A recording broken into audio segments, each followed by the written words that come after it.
Hear ye, hear ye, hear ye. The Colorado Court of Appeals is now in session. You may be seated. Good afternoon and welcome to Division 6 of the Colorado Court of Appeals. Before we get started, I'd like to introduce you to my colleagues. Sitting to my right is the Honorable David Furman, and sitting to my left is the Honorable Stephanie Dunn. My name is Rebecca Freyre. Both counsels should have received a copy of our procedures and protocols. Do either of you have any questions about those? All right. Just to remind both parties, you'll be responsible for keeping track of your time. There is a toggle switch on the right-hand side of the podium, a little down, so feel free to adjust it to your height, whatever is needed when you get there. Please enter your appearance with your full name and registration number. Your time won't start running until after you have done that. For everyone in the audience, we are live streaming these arguments. For that reason, and also for the parties who are arguing, we would ask that you please turn off any electronic device, not just turn it to vibration mode.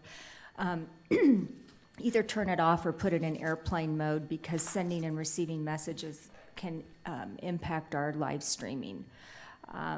Also, please be mindful of keeping any information confidential that you want to keep confidential, because once you say it, it's out there. We will archive this oral argument on our website probably later this afternoon or first thing tomorrow morning. With that, I think we're ready for argument in the first case, Stroh Ranch versus Stroh Ranch.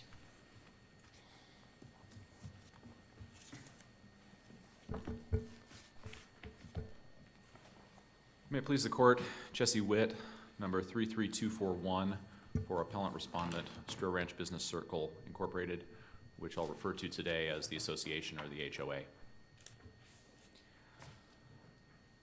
I'd like to focus my argument today on the questions that the court has circulated, and I'll begin with the first question, which was, and I'm assuming the court is familiar with the record, I'll jump right in with that. The first question was, did Mr. Hunter's signature on the annexation amendment constitute consent by the association to the transaction at issue?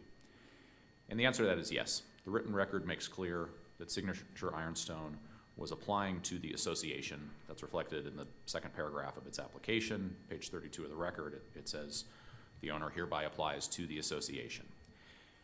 There can be some confusion on this point because at that point in time, November 1999, the declarant controlled the association, and that is why Mr. Hunter had to approve this annexation rather than an owner-elected board member. But at that time, he was acting on behalf of the association, consistent with the procedures described in Section 7.3 of the CC&Rs.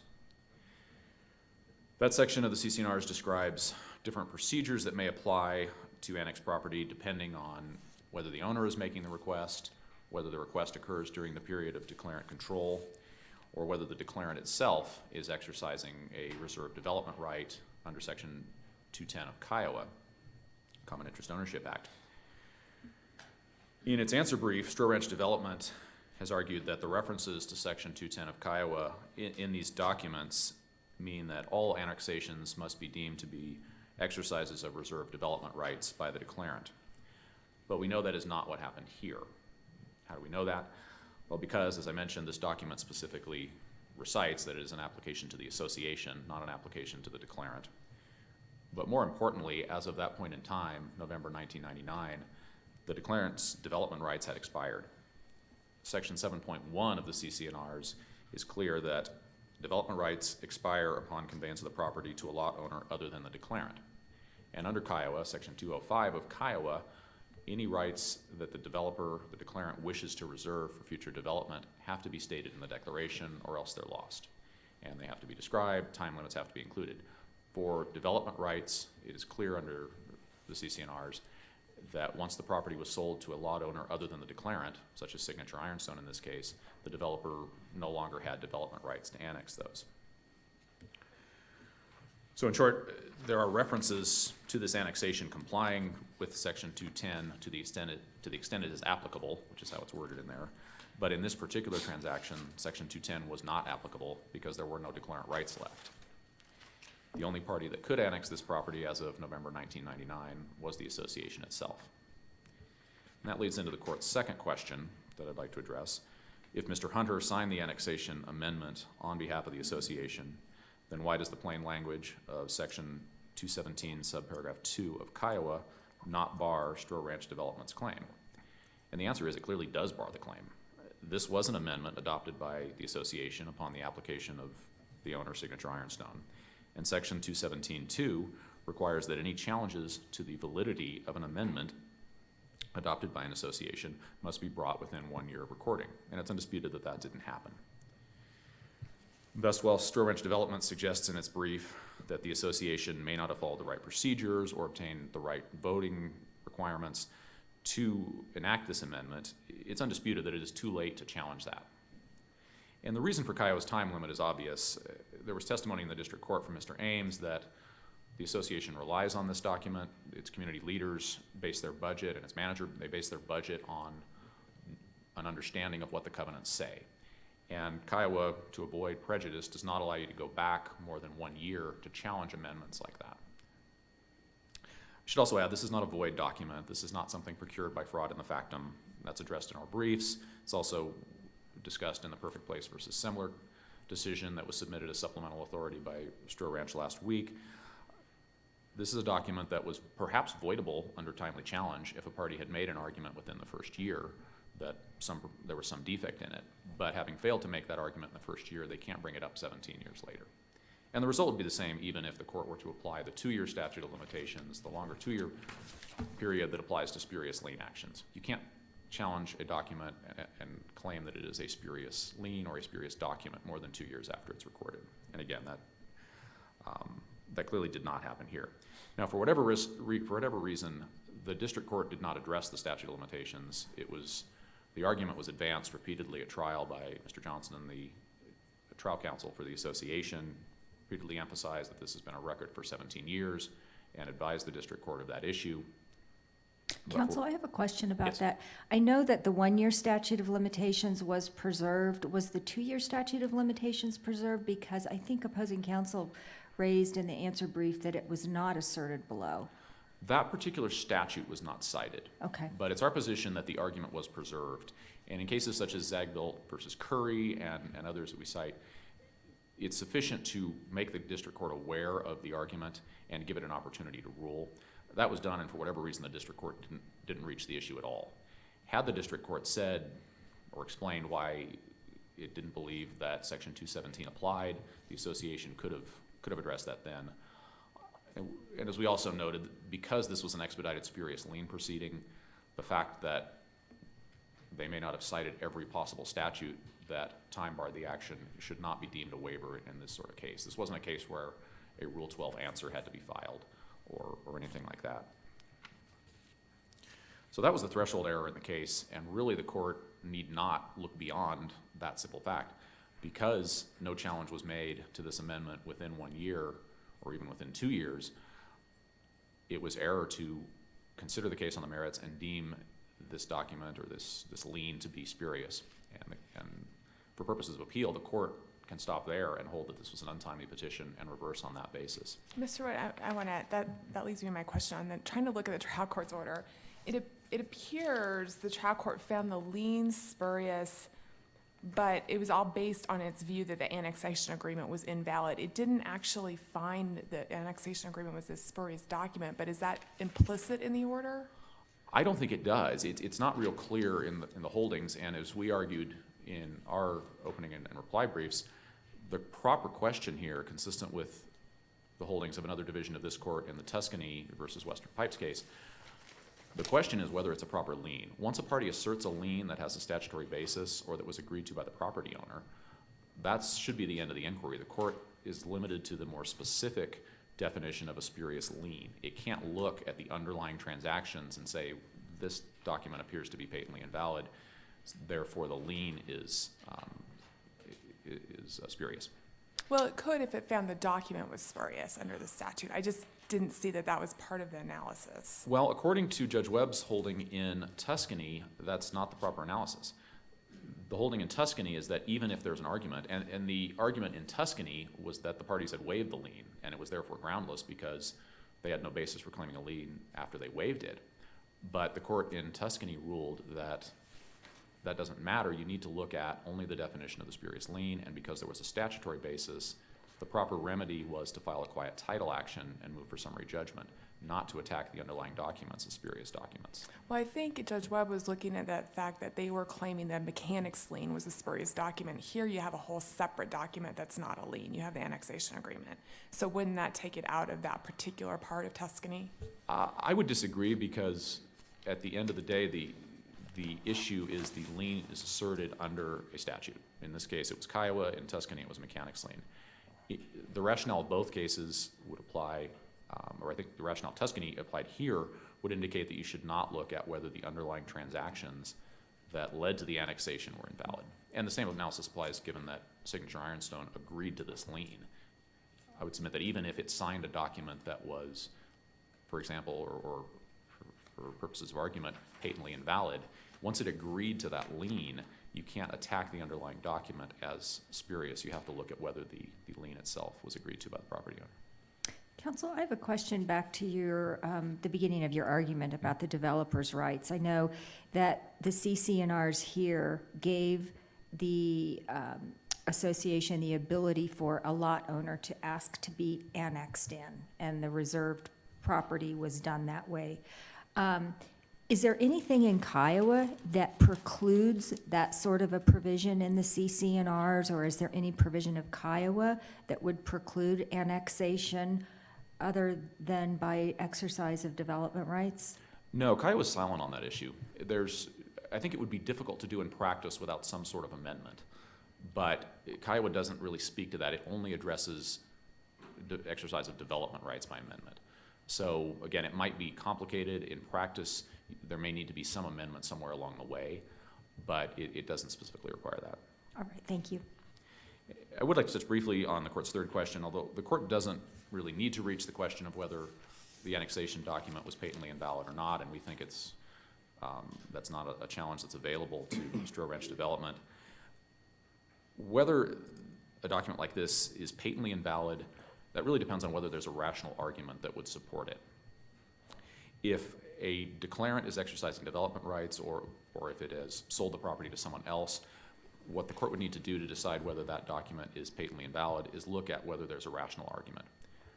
The document at issue in the instant case, for example, this is not patently invalid because there was, at a minimum, there was a rational argument that it was not an exercise of development rights. There was also a rational argument circa 1999 that this was an acceptable way for a developer to do this.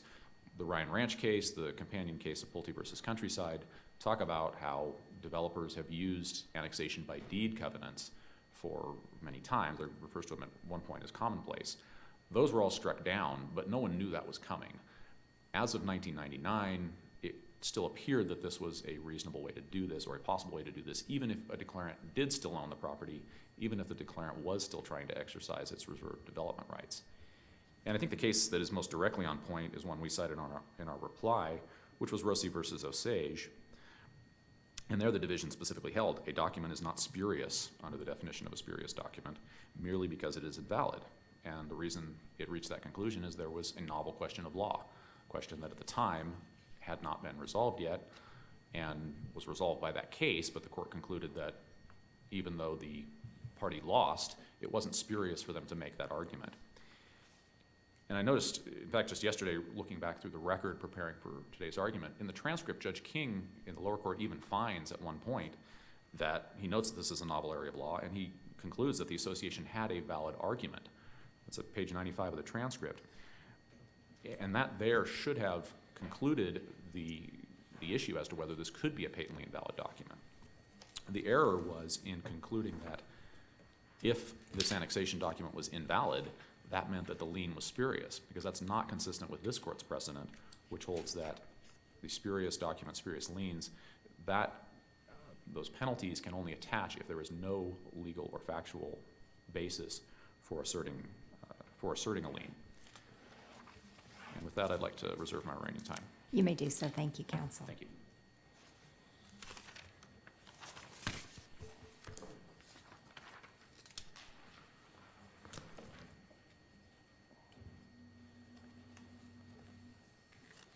Good afternoon. I'm Brian Moore, attorney number 28763 with the firm Jester, Gibson & Moore, appearing on behalf of Straw Ranch Development, which I will refer to as SRD this afternoon. In Ryan Ranch, our Supreme Court held that the right to annex property into a common interest community is a development right, that the exercise of that right must comply with Kiowa, and that if it does not comply with Kiowa, the attempted annexation is invalid. Our position is that these holdings ultimately dictate the outcome of this case. I will organize the bulk of my time this afternoon around the court's three questions, but first want to emphasize 3 points about how this case fits into Kiowa's overall framework. The first point is that any annexation of property into an association necessarily is an amendment of the association's declaration. This is true because by statute, the declaration must contain a legal description of the real estate included in the community, and a map showing the community's boundaries must be recorded prior to the creation of the community.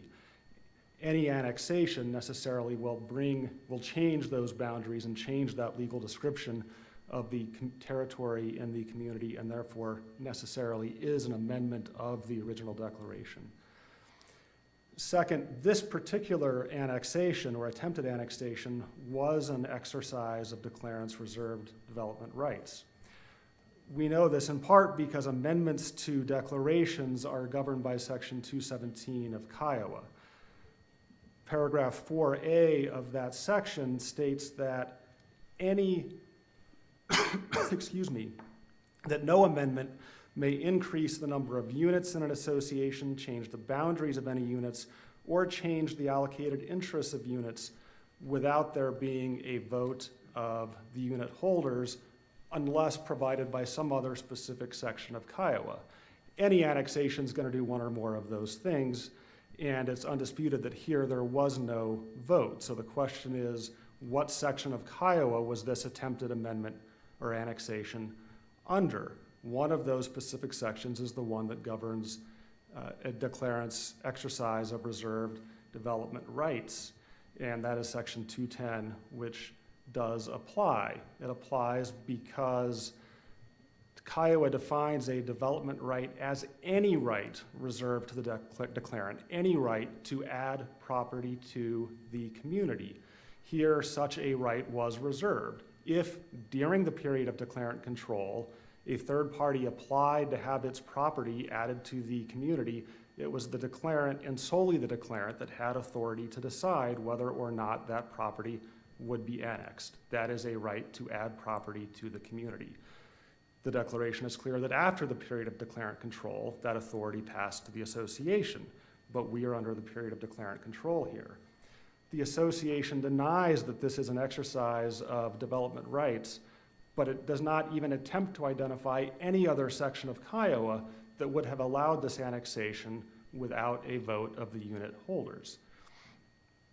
There does have to be some statutory basis for the amendment, for the annexation. It's not the case that the statute just prohibits it, it empowers. For example, in Ryan Ranch, there was no statutory provision saying you can't annex by deed, which was the common method that was addressed and deemed invalid in Ryan Ranch, but it was still invalidated because it was inconsistent with the exercise of developer rights, and there was no statutory basis for it. Third, it is undisputed that this annexation did not comply with the requirements of Section 210 of Kiowa.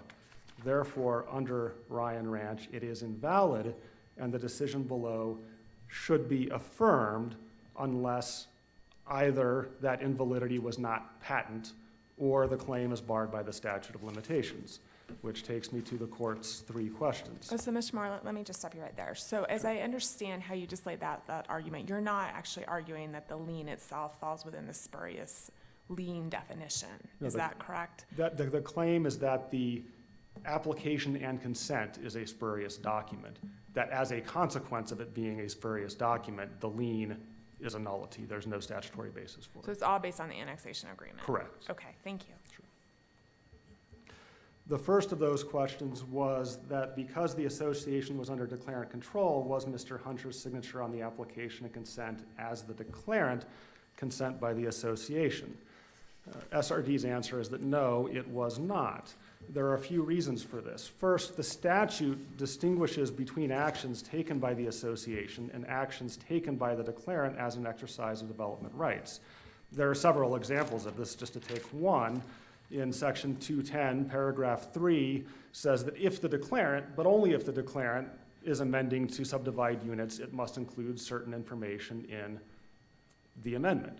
Those sorts of distinctions would be meaningless if any action taken by the declarant was also deemed, as an exercise of its rights, was also deemed an action by the association simply because the declarant has control of the association. Those distinctions drawn throughout the statute would just disappear. Well, counsel, if a third party asks to be annexed into the homeowners community, then like happened here, who was acting on behalf of the association then in the amendment? Well, no one was, because under the declaration, the power to make that decision was reserved solely to the declarant during the period of declarant control. The association had no say in the matter. Second, back to the first of the written questions circulated by the court, declarant control does not mean direct control of the association. The association is governed at all times by its executive board pursuant to section 303 of Kiowa. What declarant control means is that the declarant has the ability to appoint and remove either a majority or all, depending on the period of time, of the members of that executive board, but it is still that board that is solely empowered to act on behalf of the association. And while it is possible for one person to be both an officer of the declarant and a member of the board of the association, it is essential to keep those two roles separate, because different fiduciary duties attach to that person depending on which capacity they're acting in. If they're acting as an officer of the declarant, obviously they have a fiduciary duty to act in the best interest of the declarant with respect to those acts. They're its officer. If they're acting as a board member of the association, they have by statute a fiduciary duty to the unit owners of the association. That's pursuant to section 303 of Kiowa. So it would be untenable to hold that anytime that person is acting on behalf of the declarant, they are simultaneously acting on behalf of the association, merely because the declarant controls the association or they wear both hats. They have to be able to do one or the other depending on the context. And here, the document was entirely clear as to which hat Mr. Hunter was wearing. When I say the document, I mean the application and consent. It specifically states that SRD as declarant was consenting to this application for annexation. It nowhere says or suggests that the association was consenting to this annexation. And Mr. Hunter signed the document not as a member of the board of the association, but as the manager of Sturo Ranch Development declarant.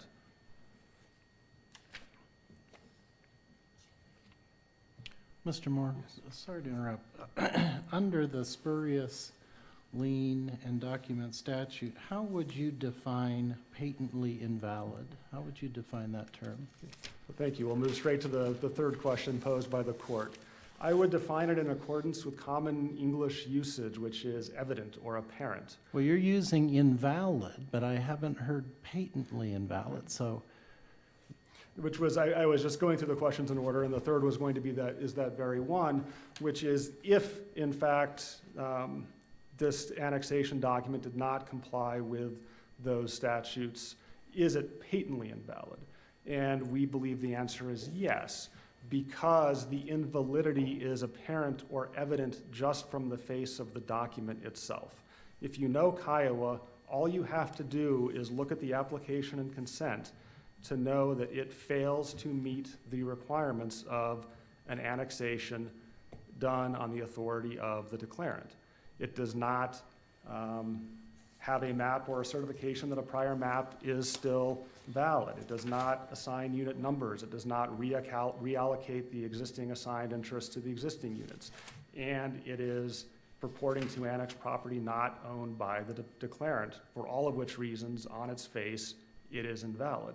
And under common English usage, that's what patent means, apparent or evident.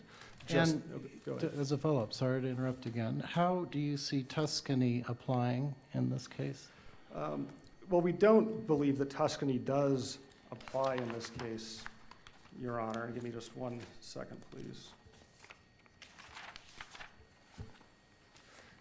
Tuscany was a case involving a, excuse me, a lien, as I recall. It's a mechanics lien, I believe. Lien, and therefore, as discussed by that case, the standards for spurious document do not even apply. There are different provisions of the statute. There's a spurious lien, which by statute can be spurious for certain reasons, and there's a spurious document, which by statute can be spurious for certain reasons, one of which is patent invalidity. And cases looking at, and so it just doesn't apply to this case. The more apt decision is the GMAC case, which so far as, I think, as far as I'm aware and either party has cited, is the only published decision looking at specifically the patently invalid prong of the spurious document statute. And nowhere in that decision does it reference or rely on this any rational argument test. It didn't, to be fair, say what exactly it understood patent invalidity to mean, but under the circumstances of the case before it, it was possible to tell just by the recorded documents that the document in question was invalid because it was not properly part of the chain of title. It was a deed of trust granted by someone other than the property owner, merely consented to by the property owner. And therefore, it was possible to tell just by the recorded documents that this challenged deed was invalid, and the court held it patently invalid. Again, not defining, but consistent with the common definition that it was evident or apparent just from the face of the recorded documents.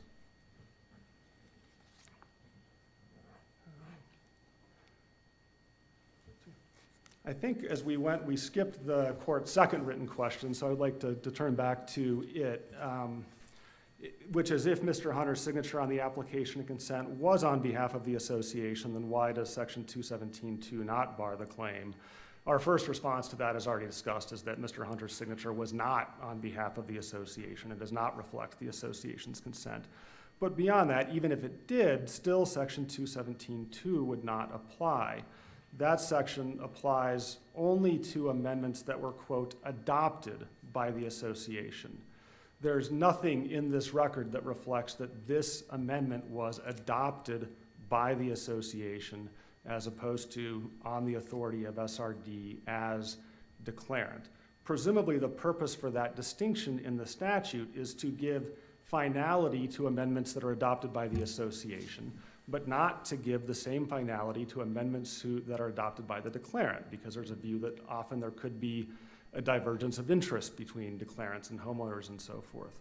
Counsel, I have a question about the word adoption, because I think all the parties agreed that it was filed. The request was made to the association.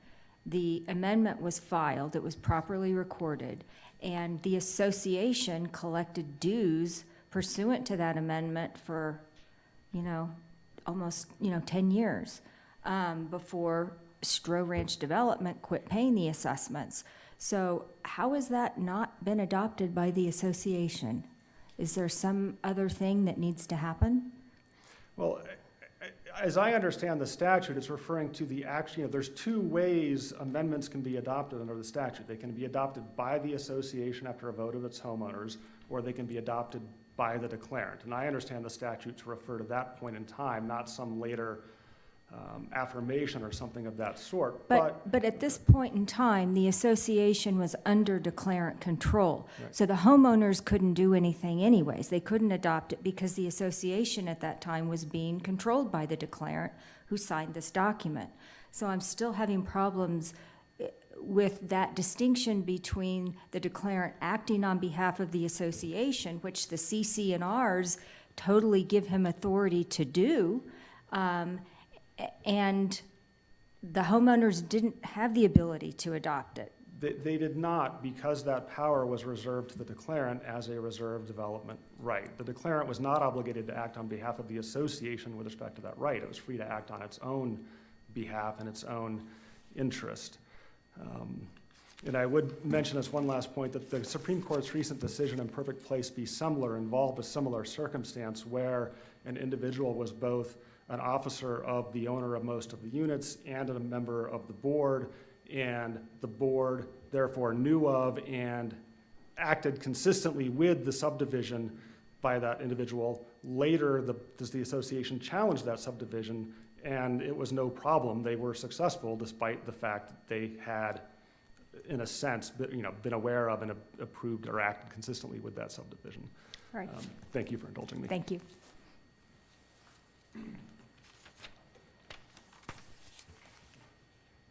Would like to respond very briefly.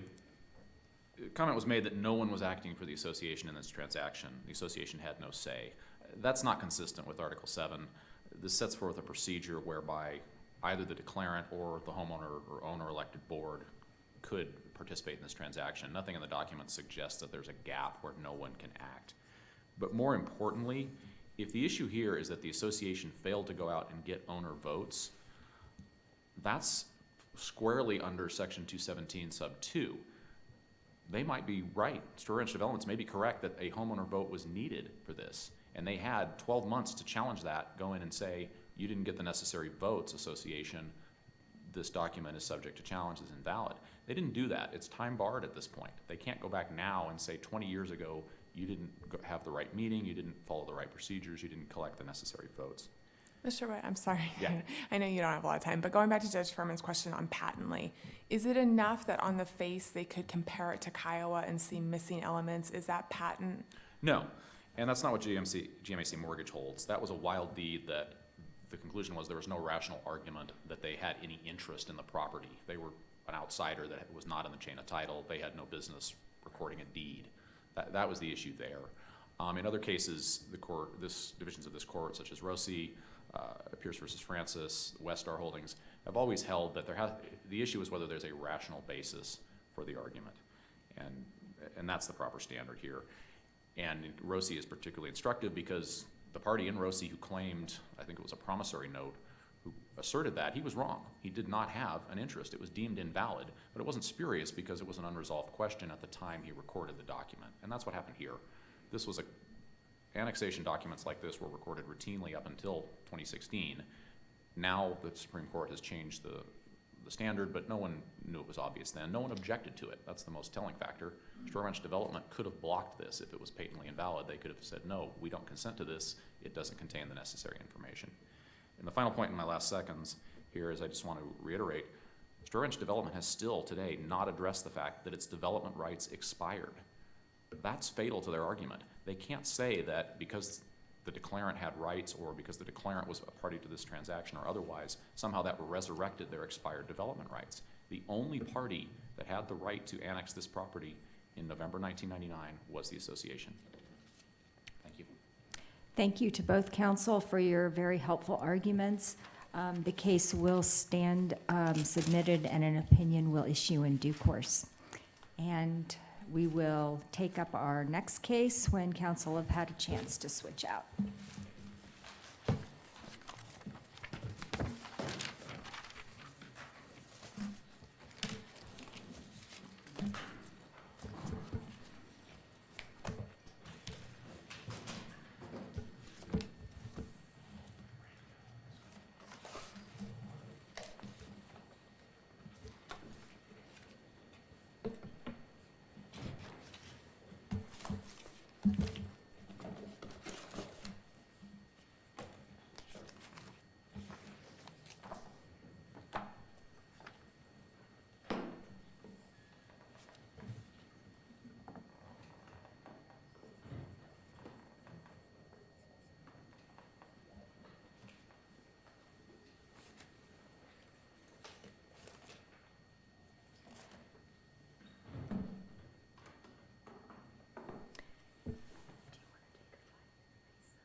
Has counsel for the plaintiff in this case checked in with the bailiffs?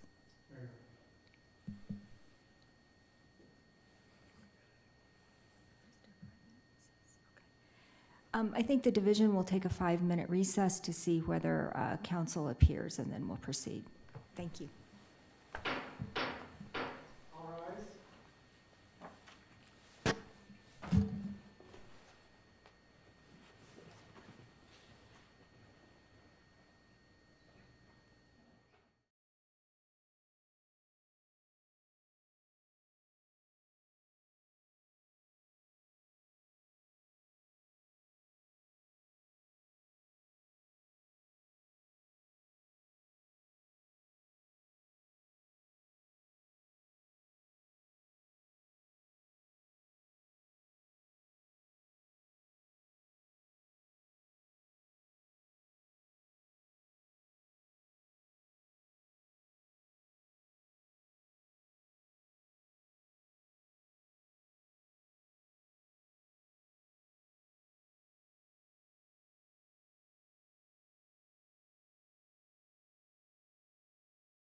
Mr. Bendinelli, who requested oral argument in this case, is not present. Is there a representative from his law firm present? It appears not. Counsel for Mr. Moran, you, if you would like to make any further record, if you would like to make an argument on behalf of your client, you are able to do so. I will leave that up to you.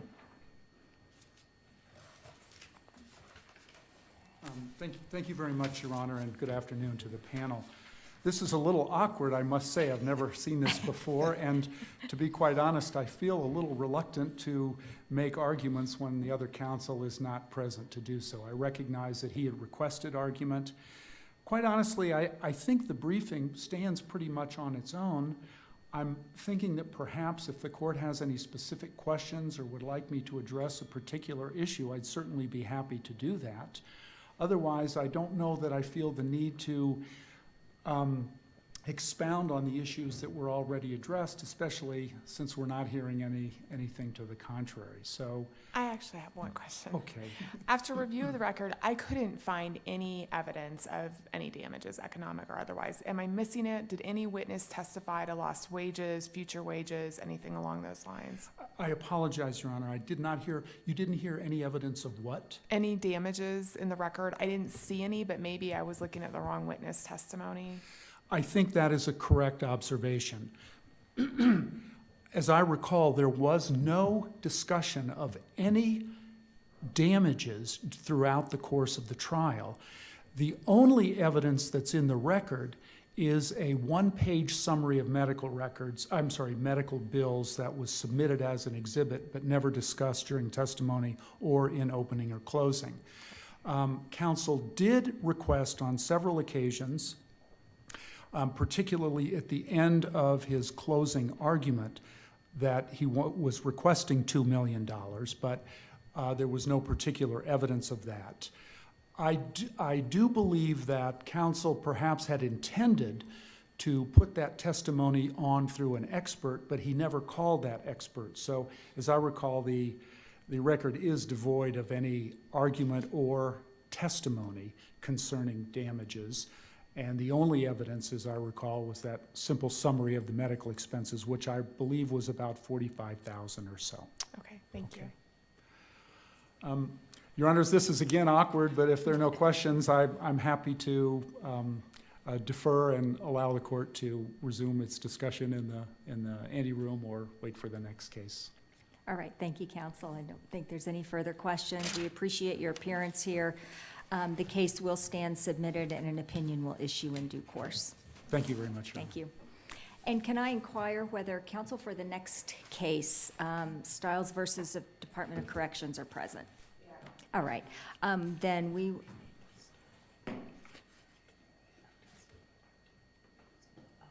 Okay, thanks. Actually, we will take a recess until 2:30. Because we are live streaming these arguments and we need to start on time, and that will give counsel some time to switch out. So the division will be in recess.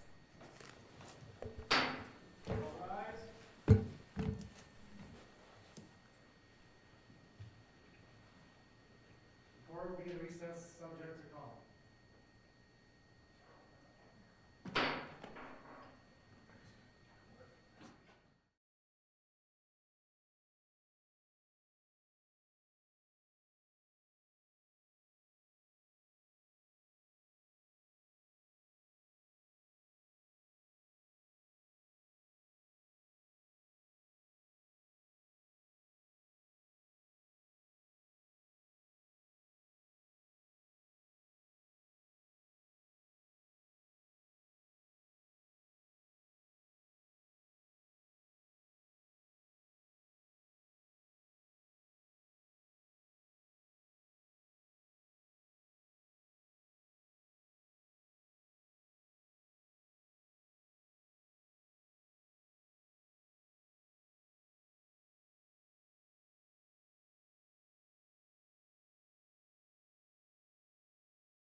Before we get started on Stiles versus Department of Corrections, we have quite a few more people here in the audience, and so I just want to go over a couple of things. First of all, I want to ask both counsel whether you have any questions about the procedures and protocols that you were given at the beginning. No, All right. There is a toggle switch on the podium, so feel free to adjust it to your height when you get there. Your time will not start running until after you have entered your appearance and your registration number. For everyone in the audience, I would ask that you please turn off or turn to airplane mode any electronic device that you might have with you. We are live streaming these oral arguments, and sending and receiving messages can interfere with that live streaming. Also, although I don't think it's an issue in this case, if there's any information that you wish to have remain confidential, please don't say it, because it will be out on the internet. And with that, I think we are ready for arguments in Stiles versus Department of Corrections. You may proceed when you're ready.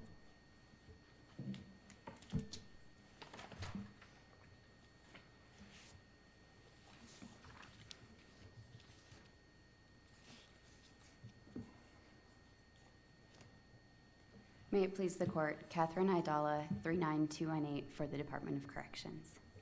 Your Honors, I asked for argument in this case to have a conversation about the standard of review and the tests governing the Personnel Board's review of state agency employment decisions. By statute, Section 2450-103 sub 6, the Board cannot reverse an appointing authority's disciplinary decision unless it was arbitrary, capricious, or contrary to rule or law. The Board erred in this case by applying de novo review to the Board's decision to terminate the complainant's employment. Applying the wrong standard of review that is contrary to statute is an erroneous interpretation of the law, and it exceeds the Board's statutory authority, and this Court should reverse on this basis. Counsel, can you please address Kinchin and our Supreme Court's holding in the footnote that it's a de novo hearing? I mean, they Yes, specifically absolutely. held that. The issue in Kinchin was which party had the burden of proof at a Personnel Board hearing on a disciplinary termination. It was a narrow issue, and the Court concluded that it was the agency that had that burden of proof. And in that decision, the Court makes one statement that the Personnel Board hearing is de novo and adversarial in nature. And the Court cites Section 2450-125-4, which states that the Board will hold a hearing and make findings of fact and conclusions of law. That statute does not contain a standard of review, and it also doesn't state that the standard of review is de novo. A de novo hearing is not the same thing as a de novo standard of review. A de novo hearing means that the parties can present new evidence that wasn't presented at the 610 process. And then the ALJ makes findings of fact as to whether the acts that gave rise to the discipline occurred. And that's de novo. That's a de novo finding. But then, once that under de novo review has happened, it's an arbitrary and capricious standard of review as to whether the discipline was warranted. And that's where the ALJ and Personnel Board erred in this case. The ALJ reversed the termination under the second test. Ms. Adele, sorry to interrupt. I think opposing counsel cited to footnote 15 of the Lawley opinion. And in that, the court defines arbitrary and capricious action as a failure to give candid and honest consideration of the evidence before it on which it is authorized to act in exercising its discretion. Is that a problem? It's not a problem. That's the second of the three tests that Lawley, and the original case was called Vandevet from 1936 that Lawley cites. But if we're talking about arbitrary and capricious, the fact finder would be listening to the evidence fairly and objectively, Yes, fairly considering the evidence. correct, but fairly and honestly considering the evidence is not the same thing as looking at the Board Rule 69 factors de novo, weighing them as the ALJ saw fit, and reaching a contrary conclusion. Fairly and honestly considering the evidence, and I think Lawley is a good example of that, because in that case there was evidence of discrimination, and there was evidence that the appointing authority, it was a reduction in force case, and there was evidence that the appointing authority didn't even talk to the department heads before conducting the reduction in force. So there was evidence that the reason given wasn't the true reason, and that it wasn't a question of factors so much as something to indicate that there was something else going on, a bias, a pretense, a sham, not, did you look at these factors and reach a different result? And that's what I was trying to call your attention to in the briefs, in that the ALJ in this case purported to say that the appointing authority didn't give candid and honest consideration of the evidence, but really the appointing authority considered all the factors that he was required to consider under Board Rule 6.9. However, the ALJ disagreed with that result, and he thought that the mitigating evidence was compelling. So really, although the ALJ and board were purporting to apply the second test, they're really looking at that third test, that the reasonableness of the result. And if you look at the reasonableness of the result, and this aligns with arbitrary and capricious review, because it's deferential. You have to reach a result that reasonable persons would be compelled to disagree with. And on these facts, I don't think you can make that conclusion. And what the ALJ did here by saying fairly and honestly considering the evidence, really, I'm going to weigh these factors and reach a result based on what I think the result should be, that is de novo review. And I think, in fact, the board's briefs in this appeal go even further than the ALJ and board did below, and they're saying, yes, it's de novo review, and we're authorized to do that under Kinchin. And I think if you read Kinchin, that's not what it says. And really, if Kinchin did say that, that standard has to fall because the statute says arbitrary and capricious review. That is what the legislature has said. Well, Ms. Idalia, again, I know we're harping on Kinchin, but on footnote 10, in trying to resolve the tension between arbitrary and capricious and de novo, the Supreme Court goes on to say the hearing officer makes an independent finding. I mean, doesn't that alone authorize the hearing officer to do exactly what the hearing officer or the ALJ did in this case, which is to reweigh, credit the different evidence as it saw fit? I don't think so. I think that Kinchin was talking about, do the facts that give rise to the discipline, did they occur? And I think it's that same footnote, but they actually they tried to resolve that tension. And they said here, in Kinchin, the hearing showed that the facts that the discipline was based on did not occur. And they said, well, since it didn't occur, then it was arbitrary and capricious. That's not an issue in this case. There's no question that Stiles smoked marijuana. He admitted it, and he failed a random drug test. So under de novo review, that fact is established. But the question here that has to be subject to arbitrary and capricious review by statute is whether termination was warranted. And you cannot take these three lolly tests and do an end run around that statutory standard of review.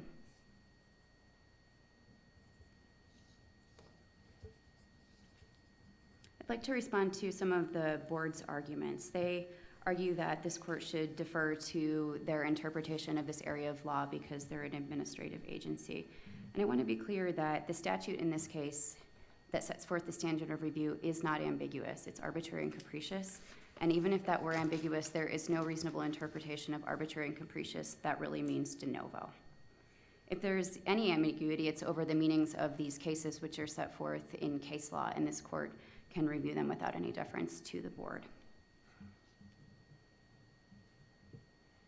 It's clear in this case that the ALJ and the board didn't think that smoking marijuana was serious. But to reverse based on their judgment of the 6-9 factors, they had to conclude that no reasonable person would have terminated on these facts. And the overreaching in this case is quite stunning when you consider that Mr. Stiles was a correctional officer and the purpose of his position was to set a good example and model good behavior and correct and rehabilitate offenders who are incarcerated for violating the law. How do you reconcile that with the administrative regulation that doesn't require automatic termination for use of marijuana, but provides a range of potential discipline? That seemed to be one of the things that ALJ found that the appointing authority didn't consider, is its own regulation on marijuana use and how it does not result in immediate termination. I am certainly not arguing that there should be any kind of per se rule that smoking marijuana and getting caught should be grounds for automatic termination. The DOC-AR is also consistent with the Personnel Board rules that nothing can be grounds for automatic termination. It's always an individualized inquiry under Board Rule 6-9. But disciplinary action up to and including termination gives the appointing authority the discretion to look at all the factors and make a reasonable result. And that's not insulated from review, but it is subject to arbitrary and capricious review. So in order to reverse, based on the warden's view of all of those factors, there has to be a conclusion that no reasonable person looking at all of these factors and the misconduct could have reached that result. And the fact that you have a correctional officer smoking marijuana, demonstrating poor judgment, that's where the warden came out on this. And to be clear, I understand that the ALJ and the board felt that the warden didn't consider or didn't give enough weight to the mitigating evidence, but he did consider it, and there's clear testimony that I cited in my brief, and when you review the record, that he considered that Stiles was having a difficult time in his personal life, and the way he viewed that is that, we all have difficult circumstances, and we make choices. Could have gone to counseling, could have requested some time off, and instead, he decided to do something that he knew was a clear violation of policy, and to the warden, that demonstrated extremely poor judgment. Drug use is a safety and security risk to the Department of Corrections. Coworkers have to trust you. Inmates use bad acts against you. Prison is a very dangerous place, and that's why I cited some prison disciplinary cases, which I understand are not directly on point, but they validate that security and order and efficient operation is very important in a correctional facility. And that brings me to another point, that the nature of the misconduct in this case, as it relates to the job, does matter. Department of Corrections is a law enforcement agency like the Colorado State Patrol, or, the fact that these agencies are charged with keeping offenders safe and, on my time. You still have 5 minutes. That's Sorry, the I 5-minute misread light. that and thought I was out of time. But my point is that the type of off-duty conduct as it relates to the job does matter. For example, if you had perhaps a Department of Revenue employee who's charged with investigating taxes and that person is cheating on their personal taxes, or if you have a DHS employee who in their personal time, have a founded finding of child abuse, that is something that could be more important to an appointing authority depending on the situation.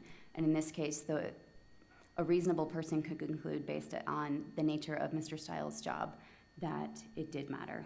Is there any evidence in the record to show that his marijuana use that one time affected his job performance in any way?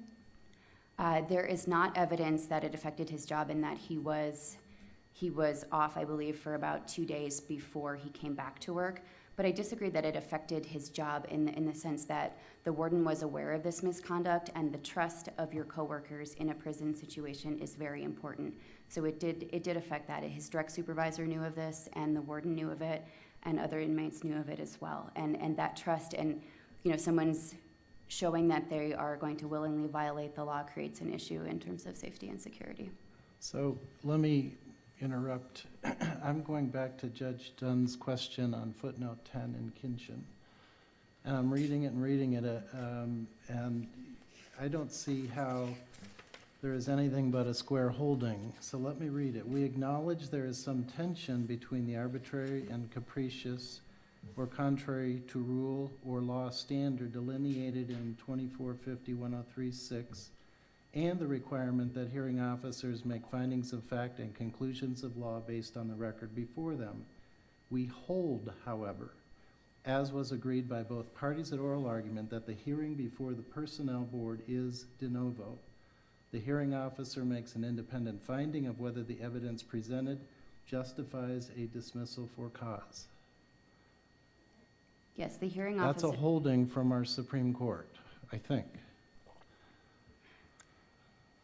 I don't think that is the holding. I Okay. think when you look at how that case has been interpreted, that's not the holding, and there have been subsequent cases that have limited it. There's not a single case that cites Kinchin in 25 years on that point of law, and there is no case that says that Kinchin changed the standard of review that is set forth by statute. That is in a footnote. The main text of Kinchin actually recites the statutory standard of review of arbitrary and capricious. Well, but they recognize the tension and use hold. We hold. The Supreme Court holds. If that is your conclusion. No, I I'm just understand, and reading it. I've tried to reconcile them based on subsequent case laws and cases that try to reconcile, de novo as to whether the facts that gave rise to the discipline occurred, and arbitrary capricious as to the result. And I cited cases that tried to reconcile those. I think you can read that footnote to say it's de novo as to whether the misconduct occurred, and then just cause has to fit into that statutory arbitrary and capricious standard. But if you think that's a holding of Kinchin, it's not, it has to fall, because Kinchin cannot I don't have that judicially- authority. Understood. But Kinchin does not have the authority to set forth a different standard of review than is set forth by statute. That statute is arbitrary, capricious, or contrary to rule or law. I'll reserve the remainder of my time if the court has no further questions. That's fine. Thank you, counsel.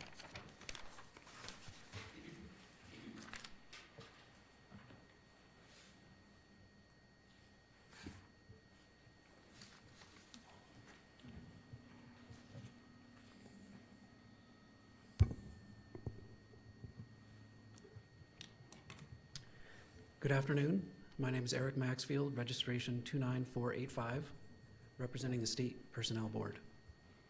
May it please the court, the State Personnel Board seeks that this court affirm its order in all respects, including its determination that the Department of Corrections, the appointing authority in this case, made a decision that was arbitrary and capricious when it terminated Mr. Stiles' employment. At all points in these proceedings, until now, the Department of Corrections has indicated that there is no place for drug use by a Department of Corrections employee. In fact, it has no choice, so its hands are tied. And so today, for the first time, the department is arguing that it does not seek a per se rule, or it has not taken a per se violation approach. The Personnel Board is set up and established by Constitution, supported by statutory authority, and the reason for its existence is to ensure that we have a merit and fitness-based system, that requires, as a matter of due process and quality control, that there is review of appointing authority decisions. In undertaking that kind of review, the board delegates a hearing authority to an administrative law judge, and those administrative law judges undertake a de novo review where they are taking evidence about whether misconduct occurred, that is the source of concern for the appointing authority, and they're also taking evidence about whether, for instance, there was reasonable diligence in obtaining facts and evidence that would inform the discretion of the appointing authority, and they're taking evidence, the administrative law judge is taking evidence about whether there was candid and honest consideration of all of the evidence. Finally, the administrative law judge and the board will consider whether discipline, if ordered, is within a reasonable range of alternatives. Now, what's at issue in this case is that second factor of arbitrary and capricious review, which is candid and honest consideration. And while the Department of Corrections at all times has not only indicated that it is a matter of per se requirement that there cannot be marijuana use by a DOC employee, the record contains evidence of the department's consistent approach, including stating that there are violations that are so severe, so antithetical to the purpose of what you're doing, enforcing the law, that you can't remain an employee anymore. But the board, for its part, would require, per Rule 6-9, that the Department of Corrections or any appointing authority consider a variety of factors. These are not factors that an appointing authority may consider, they're factors it must consider. So not only the nature or severity of the misconduct, the distance in time between, say, past misconduct and current misconduct, the nature of performance evaluations, but also mitigating circumstances and other information. Those are mandatory factors that must be considered. So, Mr. Maxfield, Yes. sorry for the interruption. I wanted to go back a little bit to the standard of review Yes. and the Kinchin footnote 10. Yes. I assume then you disagree with opposing counsel's argument that de novo is limited to whether just misconduct occurred. That's correct, Your Honor. And so, could you explain? in order for a review by the administrative law judge and the board to be full and fair and guarantee a due process that is required by both the constitutional protections and statutory protections, including under the arbitrary and capricious authority review assigned to the board, it must review not only those simple, straightforward facts that were undisputed here, such as marijuana use, a single instance of use, off-duty, but also facts that concern the development of evidence, reasonable diligence in its undertaking, and candid and honest consideration of that evidence. So that's in a contested hearing. The appointing authority certainly has the burden of proof in that de novo hearing before the ALJ as far as the misconduct is concerned. Both parties have the opportunity to develop facts around the candid and honest consideration. For instance, the appointing authority has the opportunity to demonstrate the regularity of its process, and the employee has the opportunity to contest the regularity, to demonstrate that it was arbitrary and capricious, that it lacked, it did not hit the mark of candid and honest consideration. And the mechanism for doing that is straightforward and apparent in board rule. It's straightforward and apparent in board rule 6-9 as far as what must be considered and what must be demonstrated. So because the Department of Corrections at all times has indicated it has no choice, you just can't use marijuana and be a law enforcement Department of Corrections staff, it decided that the mitigating factors had no place. And so had it made a determination that said, here's the severity and nature of the marijuana use to us, we have these concerns about safety, credibility, et cetera, and we also undertake an analysis of the mitigating factors such as the marital stress, the circumstance that is experienced by Mr. Stiles, the medical family concern that he has going on, the insomnia that he's experienced, the fact that those major stressors didn't impact his work performance, the fact that he used marijuana off-duty and that there was no evidence that it impacted his performance at work. All considering those things could have been weighed and then could have come to a decision that met the criteria of not arbitrary and capricious. Counsel, do you think that the board acting through the ALJ has the ability to reweigh the evidence then under the arbitrary and capricious standard? Your Honor, the board is not substituting its judgment and not reweighing the evidence. And what I mean by that is there is a 610 hearing, and so that's shorthand for the board rule 610 that must occur after notice of an appointing authority's concern. It's an informal hearing. It's not adversarial. There is not typically a record made, although I believe in this case there was a recording of that. And the board, for its part, is not reviewing the content of that as an appellate body. Rather, it's developing through its delegation of fact-finding and requests for legal conclusions to the ALJ, it's undertaking the entire factual development as a first matter itself.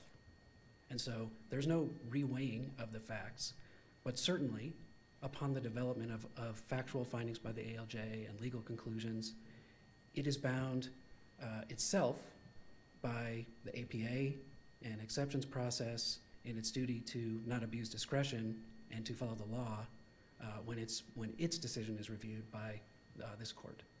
But I think opposing counsel's argument is that the board or the ALJ at that hearing, at that contested hearing, should defer to the findings of the appointing authority's decision.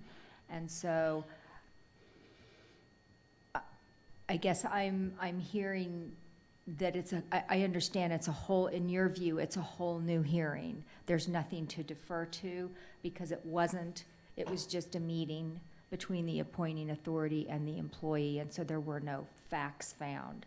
But do you think that anything in the appointing authority's decision requires deference by the ALJ? So I think that, yes, I do. I think there's an important distinction to be drawn between a deferential standard, which is the arbitrary and capricious review, versus deference to the appointing authority. So what the briefs of the Department of Corrections appear to say consistently is, we know what we're doing here, we understand safety, you don't, you need to follow our lead here, and you don't get it. And here, hearing aside, you have to defer to our judgment. But what the statute has said by saying it's an arbitrary and capricious review for the board is find some facts. If you wish to have an administrative law judge do that for you, you may do that, and it regularly does that. And then upon those, make a determination of whether the agency, the appointing authority, has hit the marks that it needs to hit. So what's not at issue here, for instance, is the first or the third of those arbitrary and capricious factors, which DOC contends are all independent and could independently justify a finding of arbitrary and capricious. All right, thank you. I'd also like to turn the court's attention to what the Department of Corrections has indicated are concerns about credibility, reputation, and safety, and what of those concerns. First, the department repeatedly refers to the Ahart decision, a decision that considered the possible application of the exclusionary rule in an administrative employment decision. But in dicta in that decision, it made a determination about the credibility of a witness who had unlawfully used drugs. But that was a decision that was made prior to the voters of Colorado deciding 2 times to vote that marijuana was permissible for and lawful for medicinal and then recreational use. So it was both dicta and inapplicable under today's law. Additionally, the Department of Corrections has pointed the court to concerns about what a jury might think were there to be a lawsuit against the Department of Corrections and were Mr. Stiles to be called as a witness, around his credibility, around the reputation of the department.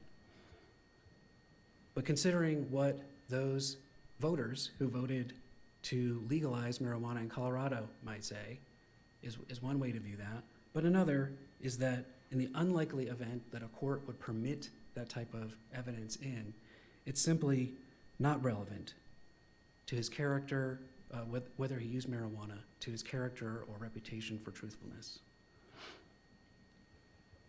I also would like to draw the court's attention to the decision maker, the Warden Johnson's statement, his testimony, that he had no concerns about Mr. Stiles' mental ability pertaining to his marijuana use. And that's in the record at page 843. He said that if he had a concern, he would have administratively suspended Mr. Stiles. I also need to draw the court's attention to the fact that the DOC knows how to exercise discretion, knows how to follow the board rule 6-9, knows how to weigh factors and mitigators. For instance, it's apparent in the record at page 736 and in the ALJ's initial decision at 54 and 55 in a footnote that the DOC has had employees who had DUI convictions, so not just misuse of alcohol, but convictions, and did not terminate those employees in every instance. The DOC also has its own policy, a may, as was mentioned earlier today, in that drug use may result in corrective action, not even disciplinary action. It may result in disciplinary action and could result in termination. But that's through the exercise of proper discretion. But also, I'd like to draw the court's attention to what the board did as far as, in fact, deferring to the Department of Corrections in this case, which is there is an expectation in employment disciplinary cases or circumstances that typically an appointing authority and the personnel board will expect that there's corrective action or warning or caution as a first matter. But in the more severe or egregious circumstances, there might be discipline for one instance of misconduct. So the board, recognizing the seriousness of the circumstance, has in fact ordered discipline, and that's by a pay reduction for 6 months.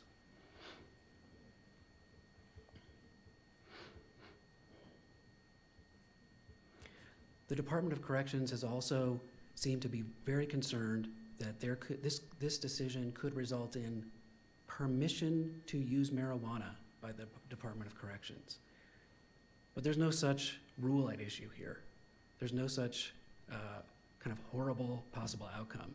Rather, what the board advocates is that any appointing authority, including DOC, undertake a fair review. So it has to have candid and honest consideration of the evidence before it, underneath the appropriate required factors. Simply to do that, and then the board, when it undertakes its arbitrary and capricious review, which is a deferential standard, will be somewhat limited in its review in that way, because it's not fully and 100% taking a new look at the circumstance. All right, Council, Thank your you. time is up. Thank you very much.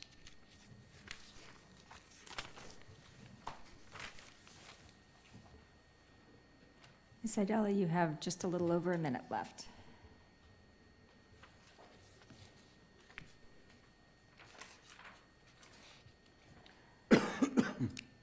Judge Furman, I want to address your question about footnote 10. I reread that, and I think it can be reconciled. The statement, the hearing officer makes an independent finding of whether the evidence justifies a dismissal for cause. That is true, but that finding needs to fit within the arbitrary and capricious standard of review. And that footnote cites to the Kinchin Court of Appeals, which cites that statute with the arbitrary and capricious standard. And I do believe that they're reconcilable, and I'm not asking you to reach a holding that's disagreed with by the Colorado Supreme Court. The Department of Corrections has never argued for a per se rule here that marijuana is an automatically terminable offense, and I'm not sure where that is coming from. And the Department of Corrections is not asking for unfettered discretion to appointing authorities in this situation. But under the arbitrary and capricious standard of review, in order to reverse a decision based on the result reached and the factors weighed, there has to be a conclusion that a reasonable person considering this evidence would be compelled to reach a contrary conclusion. We're not talking about de novo review. Could reasonable persons disagree? If reasonable persons could disagree, this decision should have been affirmed under arbitrary and capricious review. Thank you. Thank you. Thank you to both counsel for your very helpful arguments. We appreciate the time that you put in preparing for them. The case will stand submitted and an opinion will issue in due course. This concludes our docket for the day, and the bailiff may announce a recess.